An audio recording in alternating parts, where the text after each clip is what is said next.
Call it 5, 4, 3, 2, 1. People of the world, hello and welcome to Marketing as a Foreign Language, episode 223. Let's go. My guest today. Let's go. Can you imagine a boxer just doing what boxers do and then thwack, gets caught with the right hook on the mat, hands. I'm reminded of that for a couple of reasons. Number one, our guest today was in a company that I think was clearing $25 million and got hit with a lawsuit. I mean, a lawsuit. Do you understand me? I know like we have fears of getting sued, and a lot of people who have a business think about, or maybe there's like a little one. No, this was a lawsuit. And the nightmare that ensues, and by nightmare, I mean difficulty level. You understand? Like you're playing a video game, you got easy, medium, hard, nightmare mode, right? So you're in the nightmare, you're fighting through it. Our guest today also lost 255 pounds, did it on a show on ABC, went through that whole thing after losing this weight. And this is something I actually know a little bit about because a friend of mine did a lot of research in this. If you lose weight that fast, I mean, the stats are in, it's real easy to bounce back. It's very normal to bounce back. And this is what happened with our guest, Mike, today. So he's been through the ringer. He's now an angel investor, successful guy. And the life story that we're going to get out of Mike, I can tell you already, is just going to be absolutely fantastic. And that's based on just the pinch that I know about our guest today. So welcome to the show, the one, the only Mike Giannulis. Hey guys. Oh. Oh yes, it's gonna be good. All right, so there's too many things to talk about. As I told you backstage, we're gonna get the life story. I want the life story, but let's start with the lawsuit because I mentioned it in the intro. So you were working at a company. I don't know what you can say, what you can't say, but you know what I mean, and that's fine. But just tell me what you can tell me about that experience. Yeah, basically it was a very, very, very, very hard experience. I learned a ton out of it, and it was something that was very, very unexpected.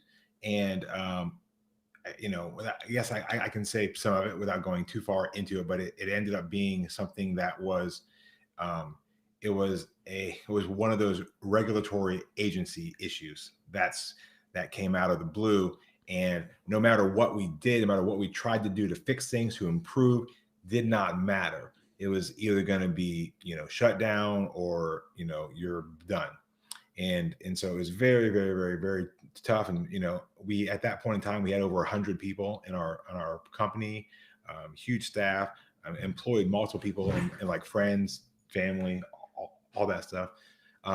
And it was very, very scary time too, because you don't know what's going to happen. You don't know what they're allowed to do. And this is not like just a regular person suing you. This is like the government. So they have nearly infinite power, infinite budget. We blew through over $1 million just in attorney fees, trying to do everything the right way, the best we could. Very, very, very, very upfront people, showing them everything, how we did things, what we did to ensure compliance. But at the end of the day, it still didn't really matter. And thankfully, we were able to settle it without having to admit to anything, which was a big deal for me. But it still was super expensive. By the time we were all said and done, we were probably well over $2 million spent, and we wind that company down. And that was a company that probably could have sold for 20, 30 million. Probably, I try not to think about it, but that was tough because you imagine you work so hard and you build this thing up and you think this is sort of your exit, and instead it becomes almost like your demise, And, so we were, as I say, we were able to settle it and work through it and get past it, but it was so expensive. We pretty much we shut the company down. We made sure to fulfill for everyone, even though we didn't have to. We thought that was the right thing. And we ended up then sort of, well, me personally, I was like, okay, what do I do now? I was someone that was doing pretty well and almost, back to square one in some ways. But the great thing is about life is that when you work really hard and you learn all these skills, even when you get, punched in the face, knocked down, kicked down, you still have your mind, you still have your heart, you still have your passion, you still have your drive. And yeah, there was definitely some depressions, thoughts and all those kind of things. But for me, it was like, how do I get back up again and do this again and prove it back to myself again, right? I think that's been a big driver for me throughout life, was that I think I've always been driven to prove others wrong or prove myself right, because like we said before the show, I came out of a pretty lower income family. My mom worked so hard and she provided for us incredibly well, but we didn't have a lot, and had a great family too. Besides her, my aunts and my grandparents were all there, but we didn't grow up in some like high end, thing. So I definitely came out of a very lower middle class, I would say, kind of vibe. And was so I think that there's always that part of me that's always trying to drive forward and prove myself and say I can do all these things. So I was able to pivot right away into a new company, and thankfully in a whole new industry that I hadn't even been in before. But because my specialty is marketing, I was able to help apply some of my strategies the around how we sell products, what we sell, how they're structured, when they're sold in the cycle.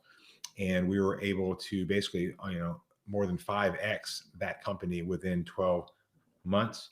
And hopefully here this year now, we're going to be selling our stake in that one. And we've also picked up a very small supplement company that we've been scaling.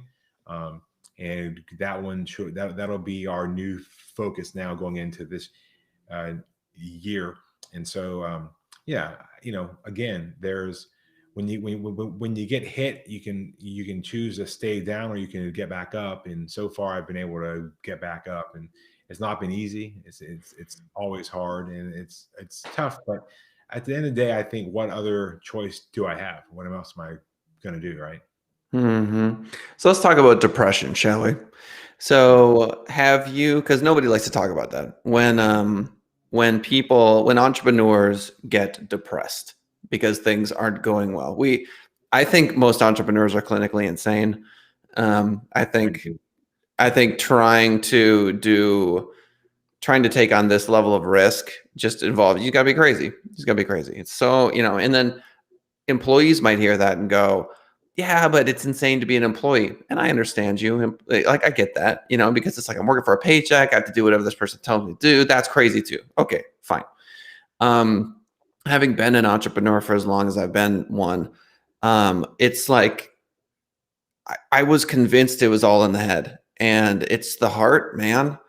It's the heart. Oh, you have to just be willing to suffer and you got to be the guy who shows up and it's going to be okay, even when everything in your mind is going, it's not okay. It's not okay. And you still have to be the person who's like, you know what? Hey, we're going to make it through this. We're going to figure this out. You had 100 people working for you. Yeah. 100 people. And the government's rolling up going, yeah, we don't care. We do not care about the livelihoods of these people. They can go get some other job. We know we're bleeding you left and right of this money. We don't care. How do they wrap their head around that? I don't get that. So explain to me. And I've learned a lot on this too. And I'm a very fair-minded person. I think in a way, I don't know if it's like a thing I was born with or something that I developed, but I've always been able to see both sides and kind of understand it. And I've grown a lot, and this is in an area that I will probably speak on more in the future. But yeah, long story short, the government's view of things, we were in a business model that was teaching people how to start their own companies. And the government's view on that is basically like, that's okay, but what's not okay is who you're selling to. So by the nature of the ads and the internet, and I should say too as well, the particular company that we got roped into wasn't even our company. We were actually an affiliate for them. So Oh. it wasn't even our company, it wasn't our product, it wasn't our ads, this whole thing. But we used their stuff. So that's how we got roped into it. But yeah, I get it. I get it now, because their view, truly, their view, it's to sound bad, but their view is the majority of people are not capable of doing their own internet business, or really any kind. And they view it as their job is to prevent people from going down that path, because the failure rate is too high.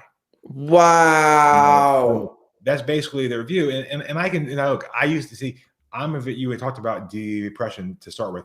I'm a very naturally positive person. I want to assume the best. So I came out of nothing, and I did it with the internet. And so I always thought, maybe others can too. I believe in people, but through that experience now, I can see their viewpoint, in the sense that there's a lot of people that probably don't have enough skills or experience or the temperament for it. And I used to think, well, that's not my job to weed out people. I can't say who's going to do good or not. There's people that I met who worked with us and went on to make a very, very good income, and they would be in their 50s or 60s, and I would think, well, they were able to, but it's not about that. For the way that they view it is, they want to look at the averages. And if the average person makes $30, then if any of your ads show someone making more than 30, then you're non-compliant, because you're not showing the typical result of an average person. Now, we all know, if you're in business at all, we all know that average people don't really do anything, right? So you end up with this sort of catch-22, because you have these like rock stars who come in and do everything, and they have the success. But technically speaking, letter of the law, if you're advertising that as a result, even if you say results not typical, you won't do this good, Right. It doesn't even matter. So it's one of those things where they can be as strict as they want to be, and once they've got you, it's easy to find things you did wrong or screwed up, because there's a book this thick, right, of every law and everything, and So yeah, but I actually understand their view, and I see it. They don't think about the company, because they think the company's out taking advantage of people. That's their view. Their job is to make you look as bad as they possibly can, and everything that you did or might have done or thought about doing was done with evil intent, right? That's their view of how they read everything. So an email, you write an email that has a joke in it, to them, it's not a joke. It's a serious fact. They're going to pin this on you, and you're the worst person ever. And that's their job. That's what they have to do. That's what they're paid to do. So just imagine someone who can't stand you, who thinks you're bad, thinks you're wrong, thinks you're hurting people. And now they have the ability to go through every aspect of your life, every email, every text message, everything you've ever done. Look for the things that make you look as bad as you can look. I mean, small example, we had a thing where they had said, well, we weren't providing refunds. And we were able to say, no, we were providing refunds. So they changed it to say, well, they were providing refunds, but only so they could further perpetuate the scheme. Like whatever you do is there's always, and this is what a good attorney, this is what their job is, to take the truth and spin it around to sound as bad as it can, right? So they had to admit we did do refunds and all that, but they were able to say it, but it was only so they could do, keep it up. You know what I mean? Keep their sinister plots. Yeah. So that's the thing. And so I mean, the funny thing is, part of my experience with this is I actually want now to actually go to law school. I kind of learned a lot in the experience. I kind of want to do that, and that's part of one of my future goals as I sell some of my investments here in the future. So wow, I mean, yeah, you seem like the kind of character that would do that and actually knock it out. It just seems like in your nature.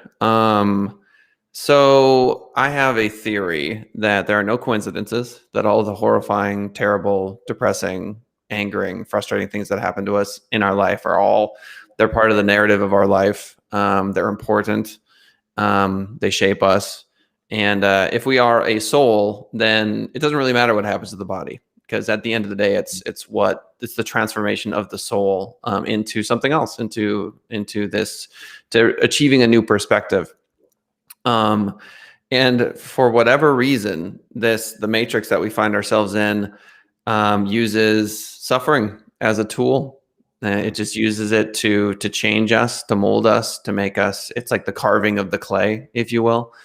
And no one's immune to it. So actually, some of the guests I've had on in the past, I struggle with, because I'll say, like, how are things, and how is this, and how is that, and they'll say, good.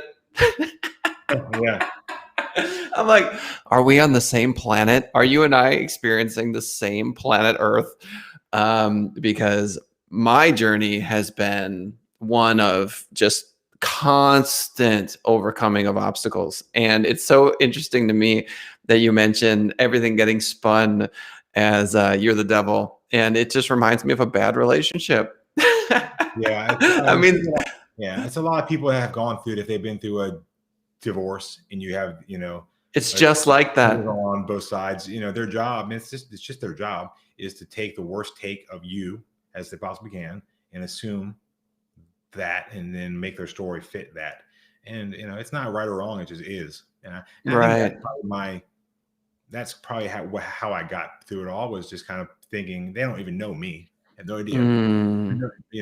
They never talked to me. They never came and asked me anything. It was always through attorneys and stuff. So they had the idea.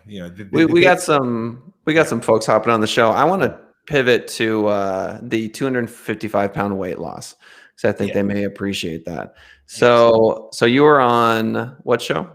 So I was on a show called ABC. It was on ABC. It was called Extreme Makeover Weight Loss Edition, and it aired in 2012. So going to be quite some time back now. I was I think I was 28 when I got kind of picked for the show. I had to go to these tryouts with about 10,000 very, very obese people, and out of the 10,000 plus that applied, they picked 8, and I was blessed enough to be part of that 8. I think when I weighed in, so before that, I actually weighed at my peak 540 pounds. What? And yeah, I was 540 pounds at my biggest size. And, this is really funny now that I think on it, but I had lost a few pounds before the show.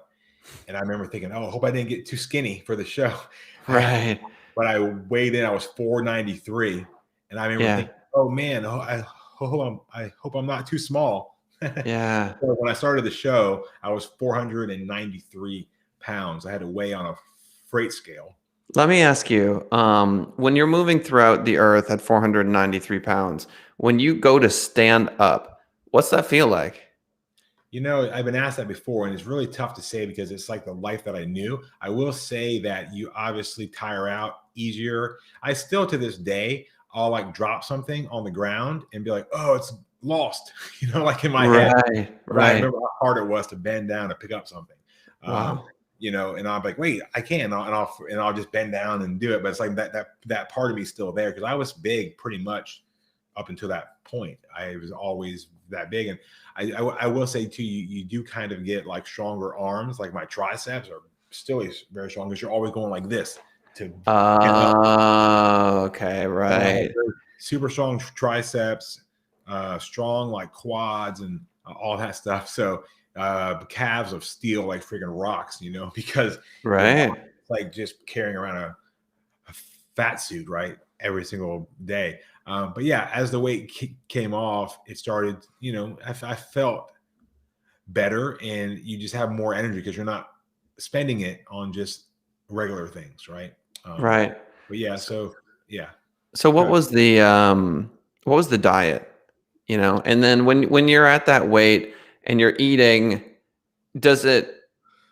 how do you get into that cycle? Explain that to me. Because you wake up and you go, I'm overweight. I'm aware of that. Duh. But I'm still hungry. Right. Yeah. So I'm going to eat and eat. And then, does it make you feel better when you're eating? Like, help me understand that.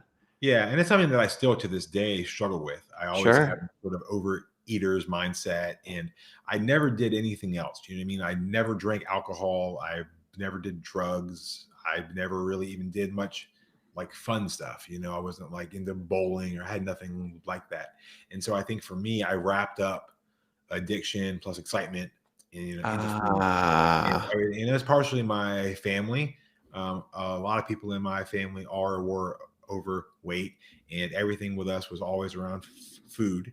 And I remember being a kid, and it was like my grandmother would. She thought I was too skinny when I was like, you know, 3 or 4. So she would start to feed me like a pound of bacon, you know, 6 or 7 pieces of bread, 3 or 4 eggs, gravy, dude.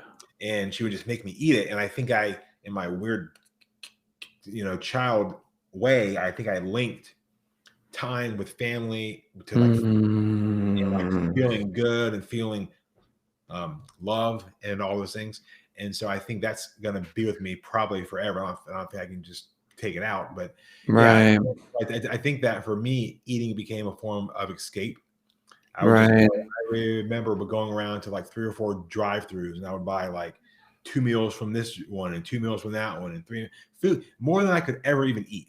But Wow. it was like part of this weird like um cycle, you know what I mean? Like I'm trying to think of the right word, almost like a ceremonial. And I would Yeah. go home and I would just eat and eat and eat until I was like sick and just, you know, laying there and just kind of pass out. And I think there was a lot of that and addiction type thing there. And so I did do a lot of like therapy on the show. I did a lot of like time with different people from nutritionists to trainers and everything in between. But my the diet on the show was very much around like carb cycling. So Mm. and calorie restriction big time. So Yeah. I would do, you know, basically we would eat things like, you know, we would do a lot of like fresh foods like fruits, veggies, brown rice, those kind of things, lean or Mhm. chicken. And then a couple of days a week, we would pull carbs. You know, we would pull carbs out during the, you know, I think I was on like Wednesdays and Friday, Saturdays were like no carb days. And then like Sundays were like higher carb days. So that was to kind of make it so your body didn't kind of get used to it. And then we also did a lot of training. So I trained 5 or 6 hours a day, 6 days a week, with Whoa. 4 hours of cardio and Whoa. 1 hour of weights. And that was really hard. So our only day off was Sundays. And that was like my Whoa. dream day. And you know, it sounds extremely hard, and I'm sure I couldn't do it even now, but back then you kind of get into it, just like everything, right? So it was kind of like wake up around 7 or 8, do like a 2 hour session, break, eat something, go to the gym, do my weights, break, 6 o'clock, go maybe eat something, and then go do 2 more hours. You know what I mean? So But I mean, you can't have a job at the time, and the show is your well, job, right? what was crazy, well, that's what I'll say. The part that's crazy is we only had the no job for the first 3 months. The last 9 months, I did have to work. I did have to make income. And thankfully, I was able to run some of my smaller companies. I had scaled it back, but I probably that year still made 40 or 50,000 just off of the little odd jobs that I would do. Right. And then, but yeah, that was quite a thing. See, Caroline asked a question: what did I learn on the show that I still utilize to this day? I think a big one that I picked up was when doing cardio. Most of us try to do it, and we just will like go hard for 20 minutes, right? But many times it's actually better to kind of do like a 2 minutes fast, 1 minute slow, 2 minutes fast, 1 minute slow, and you actually get a better caloric burn, and you get it like, and it will actually boost the effects longer. So if you only have a set time, try to go as fast as you can, then take a little break. Whether that's like biking or walking or swimming, whatever it is. And there's a term for it, but I don't know, I can't recall it right now. But that's something that I still try to do. is kind of pick up the pace some and then sort of come down some. And if you do that too, you'll find that it's a lot easier to improve because you're going to have moments of experiencing that new speed. Right? And over time, you'll build that up. So that's a big one that I didn't ever think about. I just thought if you have 1 hour, go walk for that hour. It turns out you can probably get more out of doing half an hour if you did it with the up and down. Is that called interval training, or do I have that wrong? Yeah, I think that's it. Yes. Yeah. Fascinating. Yeah. So back when you were a kid, at what point were you like 10 or 15? Were you ever a skinny kid, or was it just right from the get-go? Yeah, so I was only skinny until I was about 4 or 5. Yeah, so, that's really young. And that's the thing for me that's very unfair, but it's just the way it is. I never made a choice to be overweight. By the time I was like conscious, I think when I was in kindergarten, I weighed 69 pounds. When I was 17, I weighed 359 pounds. Wow. And I know that because I was standing next to this kid when I had to weigh in at something, and he saw it and he's like, "Oh man, 359, 1 more pound, you'll be a complete circle." And right. It's a good joke actually, but that's why it's in my head. Yeah. But I just never had a choice, it was like, and I was raised up eating all this crappy food. And to this day, I still have to struggle to try to do good. And when I'm on it and I'm doing well, what I do now is I mainly do a lower carb. That's just what I enjoy because I like protein. I like fats. So I do that. I weight train at least 5 days per week, and I walk a lot. And I try to, when I recall, I try to do the interval stuff when I'm out there. I hate indoor stuff, so I'm always outside. Like when it comes to that, I don't like I would rather like die than spend an hour on a treadmill. I hate Maybe that's part of the show too, because they installed in my house a treadmill with a camera on it. Oh, you had to, yeah. So I think, I didn't like them before that, but then this truly kind of was like it pushed you over the edge. Yeah. So it's interesting to me that you have such a mind for business and marketing, clearly, and that developed while you were going through this sort of, body transition throughout your life. So how would you spend your time? I mean, were you always an entrepreneur, business-minded person? Yeah, so I pretty much was. I think from a very young age, I just enjoyed it. Like one of the first things that I ever did when I was, I don't know how old I was, maybe 12 or something, but my stepdad at the time, he had like a sales job, and he brought home all of these like tapes. This is how old I am. They were like actual cassette tapes. No. And they were Tom Hopkins, who was like a sales trainer. And I actually went through them, and it's like multiple times. I just thought it was so fun and so cool. And he would talk about how to do sales tie downs and how to do scripting, and how if you say it like this, you'll get a better result. I thought that was kind of neat. It was like, wow, I never thought that the way we say things can affect, what people do. And so then as I got older, I actually at one point in school, I sold poems that I wrote. So that was kind of neat. So I was early to the info publishing thing. And I also joked too that I was able to get the school. I had a teacher who would print them off for me. So even back then, I was able to use government resources. That's technically it's a government resource. That's absolutely true. I was always that way, and I just always was trying things and failing, but finally. Dude, I mean, we'll get into it in future episodes. Yeah. Just so much failure. I mean, just just constant stream. So 10:59, we're going to wrap up the show here. Ladies and gentlemen, thank you for swinging by Marketing as a Foreign Language today. You know where to view us, youtube.com/Senate Rising. If you haven't hit the like button, you want to subscribe. You can also watch us on the Senate Rising Facebook page. Just type in Send It Rising into Facebook and voila, you're right there. If you're watching us after the fact like most folks do, we still love you. We're still proud of you. You can join us for the live show 10:30 a.m. Pacific Standard Time, youtube.com/Send It Rising. Or if you're listening to us on iTunes, Spotify, or the 15 other podcast platforms, you know that we love you. I want to give our incredible guest today, Mike Giannulis, the final word. Hi, just, guys, I'm not anything special. I've had ups and downs like we all have, and just continue to believe in yourself, continue to fight.